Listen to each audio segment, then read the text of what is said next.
הדובר האחרון שלנו הוא דוקטור מאיר סמרה מאוניברסיטת סידני באוסטרליה, ונושא ההרצאה שלו זה זיכרונות בכתב של יהודים ממוצא עיראקי החיים באוסטרליה. דוקטור סמרה נולד בעיראק והגיע לאוסטרליה עם משפחתו בשנת 1956 והוא בן 5. הוא בעל תואר דוקטור באנתרופולוגיה חברתית מאוניברסיטת סידני באוסטרליה. עבודת הדוקטורט שלו עסקה בבניית הזהות של יהודים ממוצא עיראקי שחיים באוסטרליה.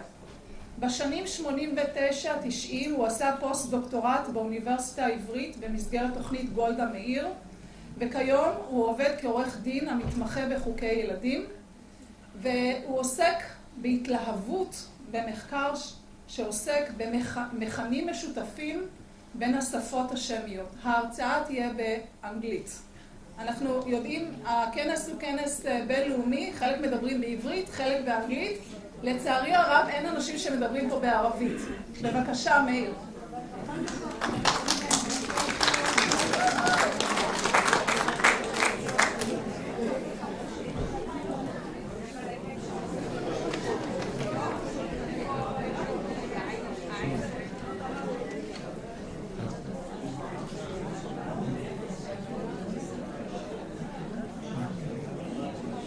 First of all, I understand, yeah. My apologies that my Hebrew isn't give you a talk in Hebrew. My language is English mainly, that is. I don't know if I could give a talk in Arabic completely, but that would be a possibility as well. Another reason that I need to make a kind of apology. This session as a topic is quite different, I think, from what my material is, as I'm talking about Jews of Iraqi origin who have come to Australia and who have written about their lifestyles and their life projects.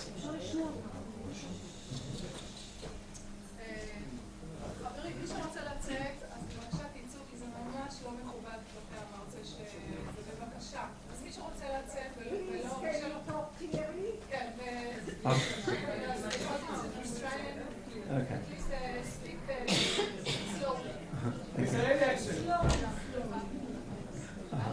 Right. Okay, I'll try to speak more slowly. Thank you. So, in Australia, we have a small community of Jews of Iraqi background, probably about 5,000 altogether. They've come from many different areas. So, of course, there are people who have been living in Iraq originally and have come from there to Australia. But each one has a different path, whether they've come from through Israel to Australia, whether it's a family who've come directly from Iraq to Australia, or whether they were living in one of the settlements of Iraqi Jewry in the east, such as in India or Singapore particularly, those being the largest segments of our Iraqi Jews who have lived outside of Iraq and come to live in Australia. So we have, whilst we're only about 5,000 people, at least 10 members of that community have written about their life experiences in the various countries where they've been, and finally when they've settled to Australia. The experiences that each of these writers has is positive about their life in Australia. Australia is often called the lucky country, and many of the people who have settled there from amongst groups of Iraqi background have felt that about their life stories. Many have had difficult lives beforehand, but have found things in Australia to be much more to their liking.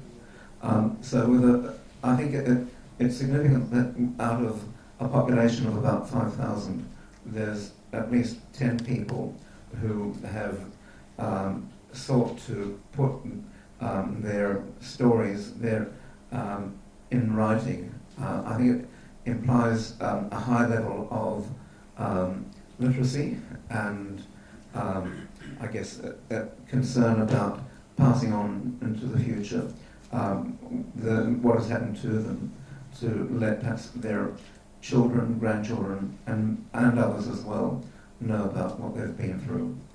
It's also significant that we have in Sydney, in Australia, two musicians who are of Iraqi background, who have both used Iraqi music as a basis for much of their work.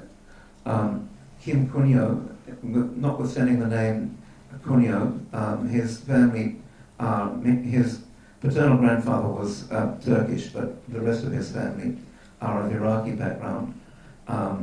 And he is now a professor of music at the Australian National University. He is a composer as well as a musician. In the year 2000, there was the Dead Sea Scrolls, some of them were brought out to Australia as an exhibition, and he was commissioned to create music on the basis of what he could imagine the music of the time of the Dead Sea Scrolls might have been. He turned to his roots and used Iraqi music as a basis for trying to recreate the music of the Dead Sea Scrolls. Another person we have is George Mordecai, who is he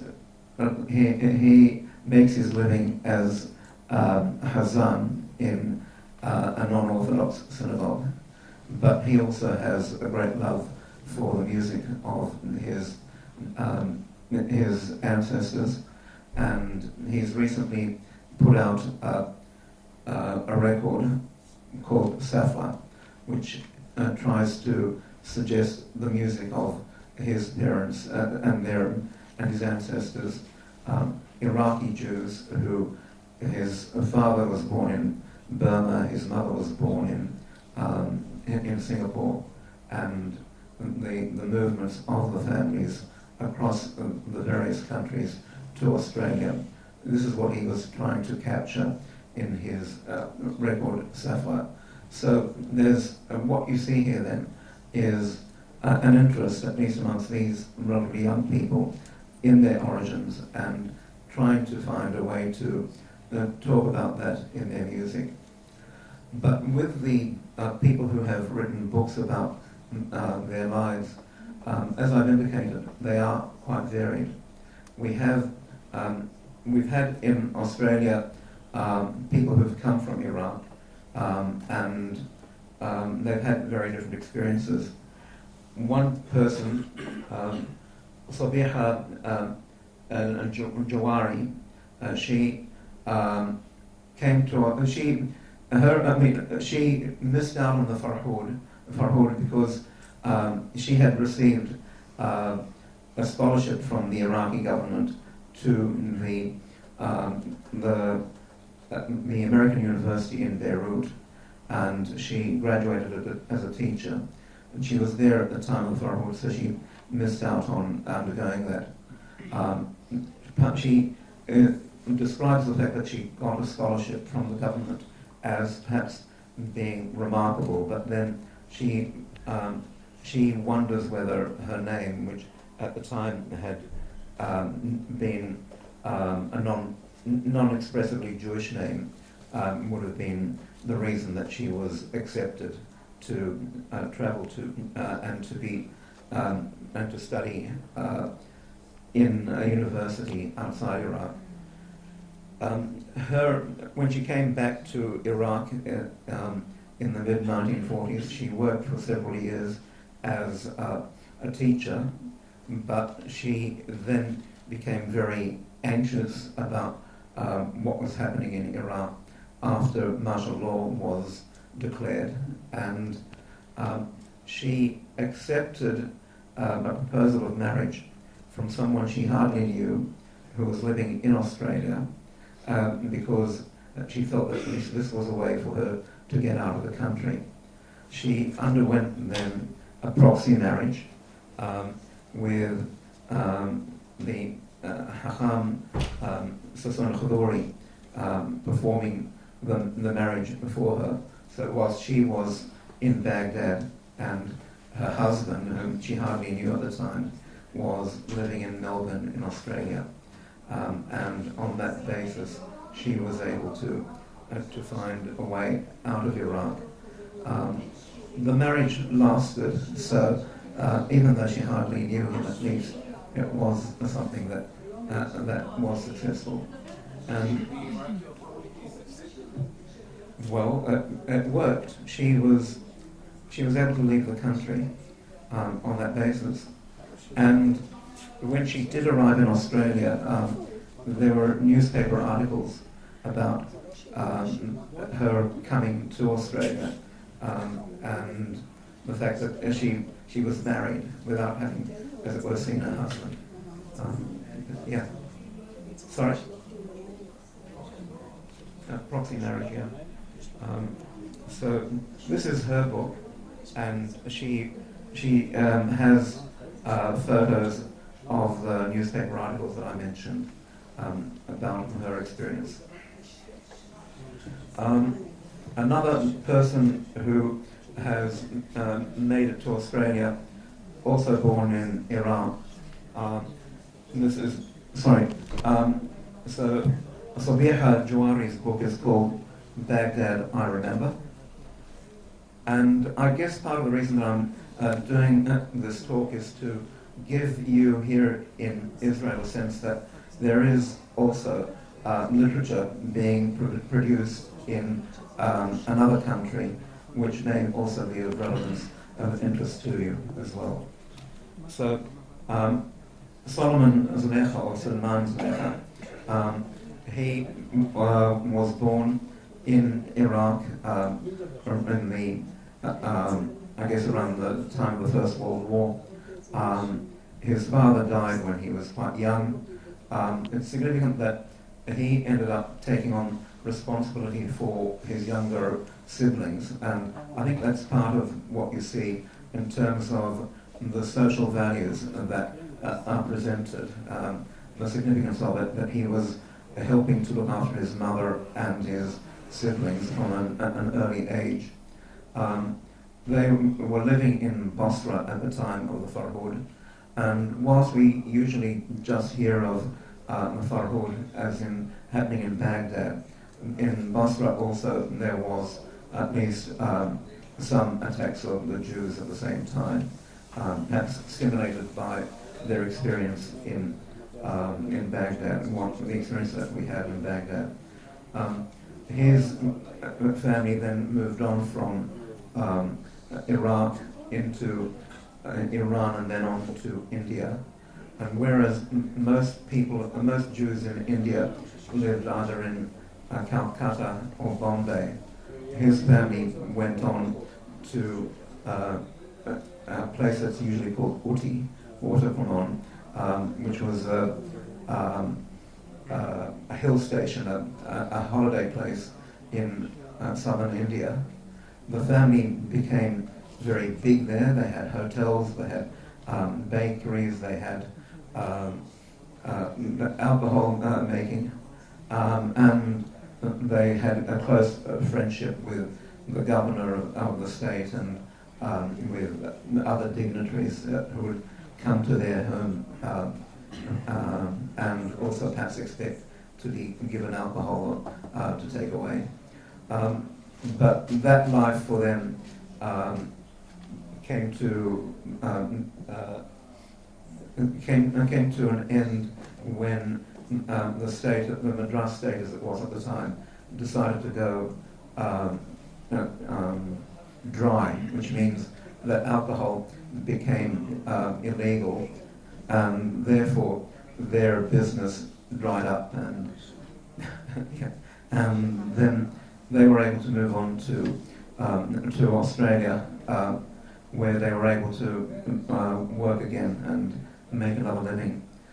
With this book, by the way, was written by Salman Zlecha's grandson, who spent quite a lot of time talking to his grandfather about his experiences. There are fascinating aspects of their life when they were in India. For instance, that he was trading before they went to Uttakamon. He was trading in whatever he could find that might be able to make money for them in Iraq. So one of the things that they were trading was razor blades, which they were buying in India and forwarding them on to Iraq at a significant profit. So they found different ways to make money and to live. His marriage is also interesting. He married a woman from a Khuduri family who were living in India at the time. There were, and again, she didn't really know him before the marriage was arranged. She talks about 3 men coming to visit her. One of them fat, one of them tall, and the third one black. And she ended up being married to the black man. Oh, sorry, okay. I haven't got very far so far, but there are quite a lot of other interesting books. Perhaps I should mention then next a man called Marvin Cohen, who was born in northern Iraq in 1982, as I recall. I unfortunately haven't brought his book with me, but he was someone who came into existence after the majority of the Jews had left. When I asked him about why they didn't move out, he claimed that they had responsibilities there, including to look after the tomb of Nahum in Al-Qush, as you heard of the place earlier today. His life is quite intriguing because at a very young age he was jailed with his father. His book, by the way, is called My Salvation. He describes being jailed for about 5 years with his father when he was around 7 years of age. And I queried, why would they jail him with his father? And he said, it seemed so obvious to him. And he explained to me that for a parent, if they hurt the child, the parent would be likely to react. So they were assuming, of course, as a Jew, he was somehow in contact with Israelis and a spy, and therefore they were trying to get information from him. He was jailed again later in life himself, but he describes his mother was tied to the back of a car and dragged along the streets in Mosul. She didn't die immediately. She was still alive when they stopped the car, and she died then a few minutes later.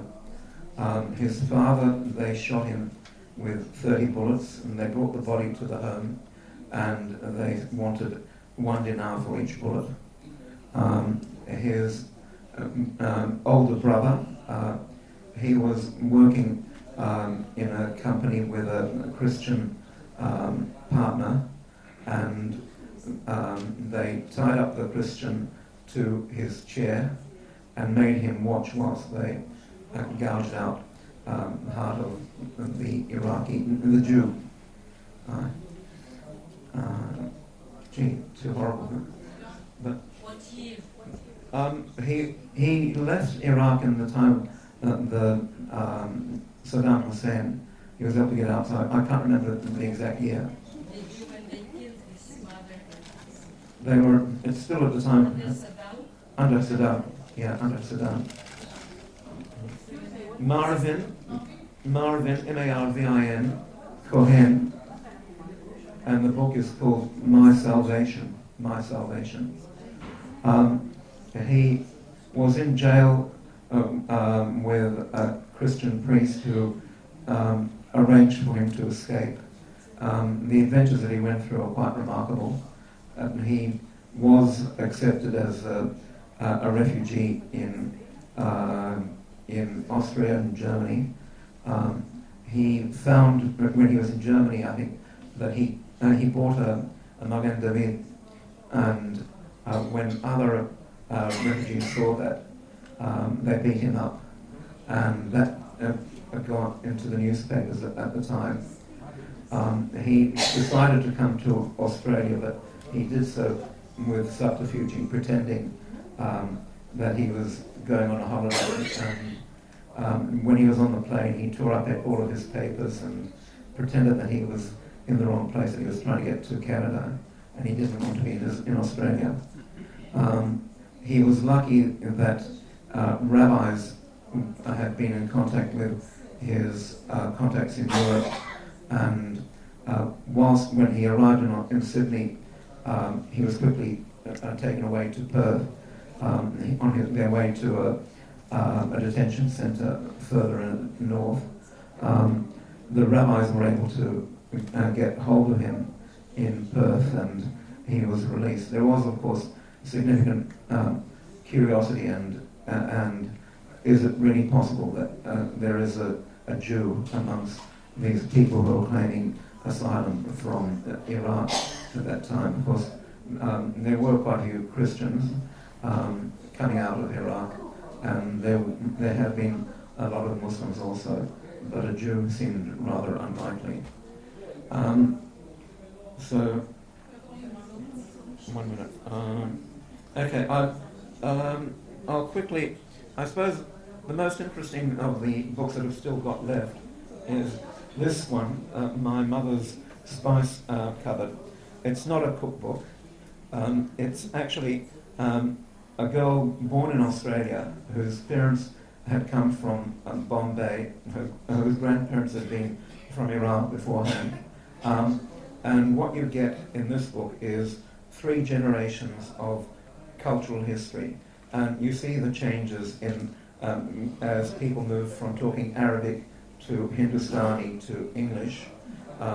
You see the foods, with the Iraqi foods being retained, but Indian foods coming in as well. And you also see, interestingly, she asked her grandmother about her marriage, and she asked her whether she loved her husband. And her grandmother's response was, "I respected the family." And she was kind of startled by that response, not marrying out of love, but out of a respect. And then she looks at her parents' generation. Her parents both had lived in Bombay. They again hadn't really been lovers of any sort. Her mother's family had gone to live in California, and she hated it there. And she was visiting Israel when another person who had been from Bombay asked her if she'd like to meet this person. She knew of him because he'd been a madrich in Bnei Akiva, and she accepted, and again she ended up marrying someone who she was welcomed by the family, but again not out of love. So she's seeing 3 generations of how the families have conducted marriages, each one changing over time till, I guess, what you can expect now, a much freer and a more love-based basis for marriage than the contractual situation that you had in earlier generations. Thank you. Okay. If anyone's interested anyway, I've got more books to talk about if you want. Sorry about that.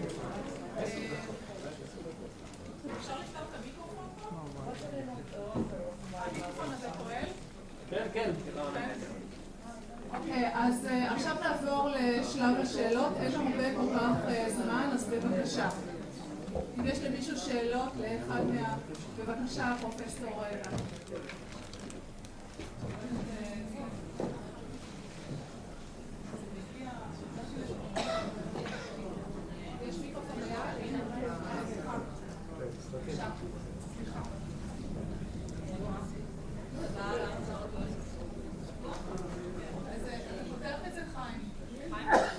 הוא עובד? סגרתם אותו, אולי לחצתם. כן, רק למושב הזה, כל מושב יש שאלות. מירי, הנורה הירוקה דולקת? חכי, חכי, אני בא. טוב, תדברי, בואי נחזור בזמן שלי. אני לא רוצה לשאול, אני רוצה איזושהי הערה, אז אני מודה לכם על כל ההרצאות המעניינות, אבל אני רוצה לערער על התפיסה שלך שכביכול הפרהוד היה אירוע נאצי. אני לא אגיד את זה לשופטים עכשיו, כבר נתנו מה שנתנו, אבל אני חושבת הם קראו שכן. הם קראו שכן, אבל אולי הם לא קראו קצת את ההיסטוריה של עיראק, כי למעשה העניין של הפיתוח של התפיסה כלפי היהודים נמשכה כבר זמן רב. המלך רזי בעצמו היה לו, שאתה יודע, מכשיר רדיו שהוא בעצמו דיבר דברים ופיתח את הדברים הללו. אחר כך, כן, ואחר כך הייתה קבוצת על פיתוח בבתי הספר, חינכו אותם על הברכיים הללו. סמי שוקת, שכתב את הספר המפורסם עדי הדפונה, שבו הוא דיבר על תעשיית המוות.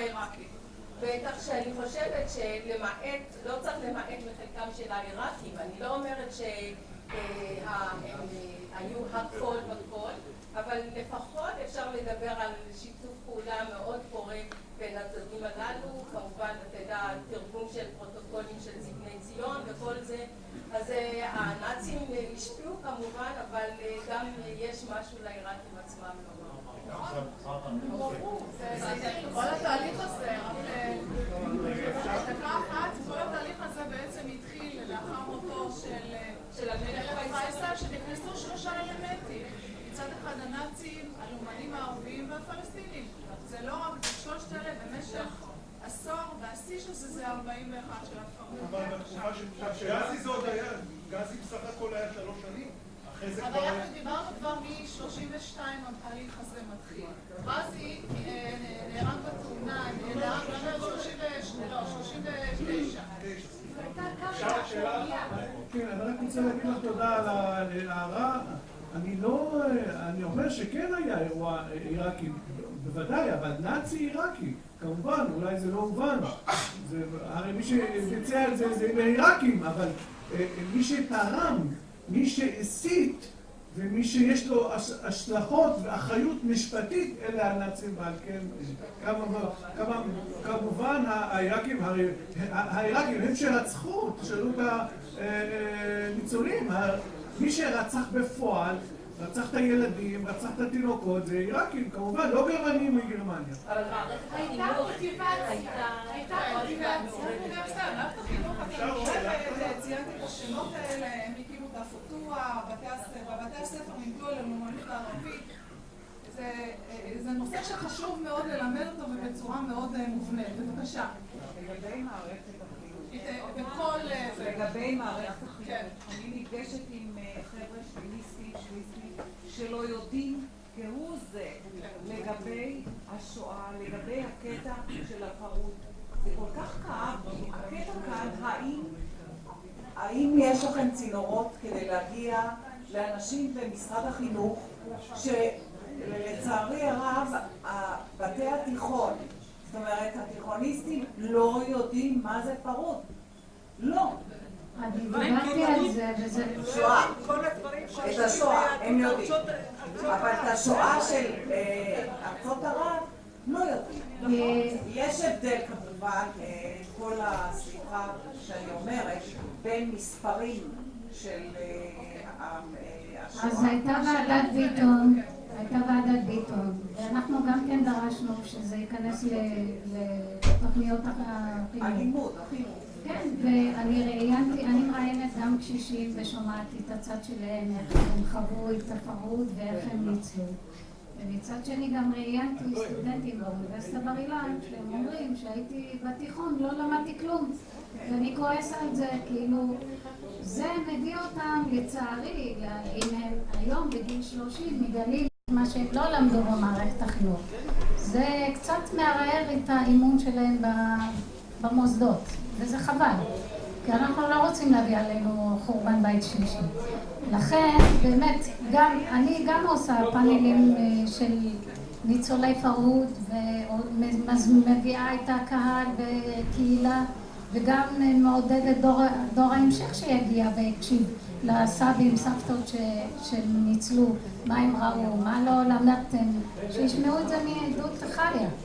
אז גם אני באמת ממליצה לכל אחד מכם פה, להעביר את המסר הלאה, גם אם אתם יש לכם קשר עם העירייה, עם ועד הורים, תעשו אירועים בתוך המקומות שלכם הקהילתיים, שהם ייתנו אור על הדברים האלה שלא מספיק הרבה שנים לא קיבלו אור, לא היה זרקור עליהם. זה התפקיד שלנו, אין מה לעשות, מי יעשה את זה? הנה, אני עושה את זה, ואני, מה לעשות? אני גם בתוך הלימודים וזה, ואני עושה. אין לי ברירה, אין מי שיעשה. אני רוצה, שנייה, בבקשה. אני רוצה רק להעיר לשאלה שלך. יש ניסיונות באמת ללמד את הנושא של הפרהוד, ויש כבר תודעה על הסיפור של הפרהוד, גם התקשורת בארץ עוסקת בנושא הזה.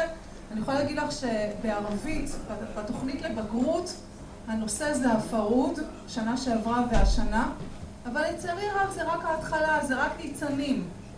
מרכז מורשת יהדות בבל מקיים פה כל שנה אזכרה בנושא של הפרהוד, מקיים את זה ב4 ביוני, ואנחנו כל שנה מבקשים מאנשים להביא את הדור הבא על מנת שישמעו את זה. אז אני לא שאני מעבירה את האחריות אליכם, זה צריך להיות גם בהיבט המוסדי, אבל זה מתחיל מאיתנו גם כן.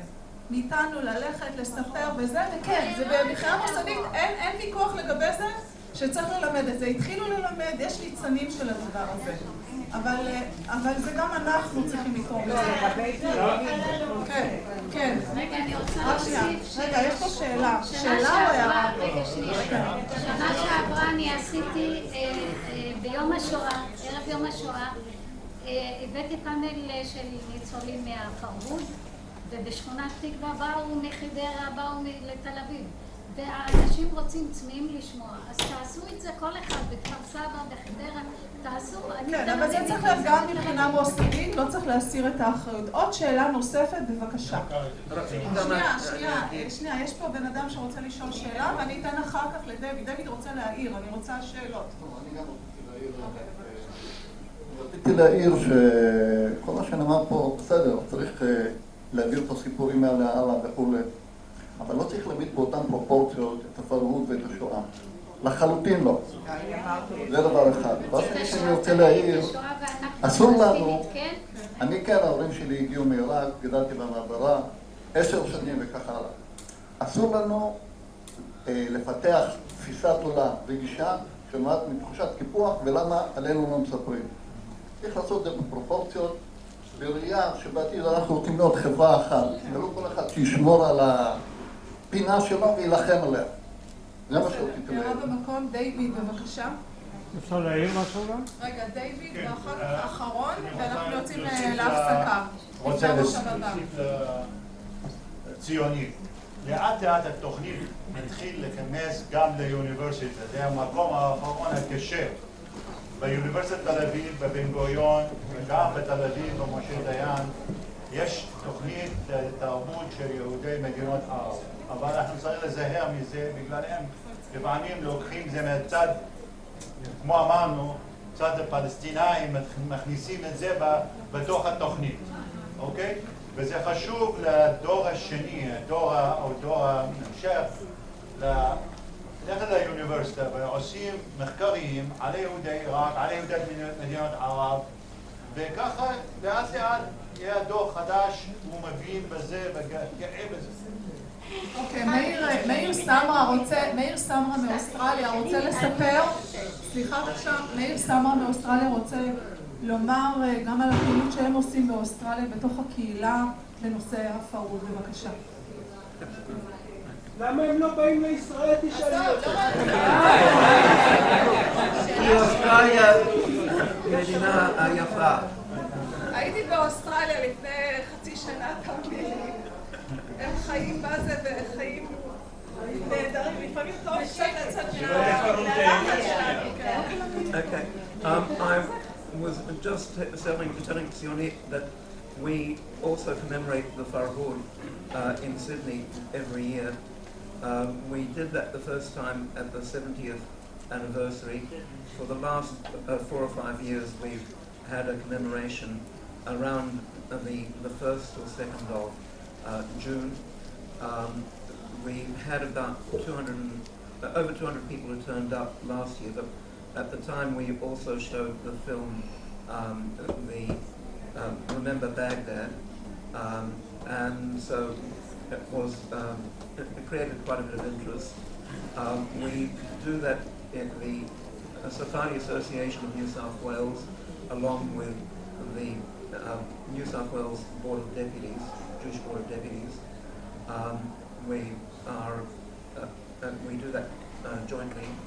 Also, for the last I think 3 years, we have been having a function around the 30th of November each year to remember not just what happened to the Jews of Iran, but also to other Jews from the Arab lands and Iran.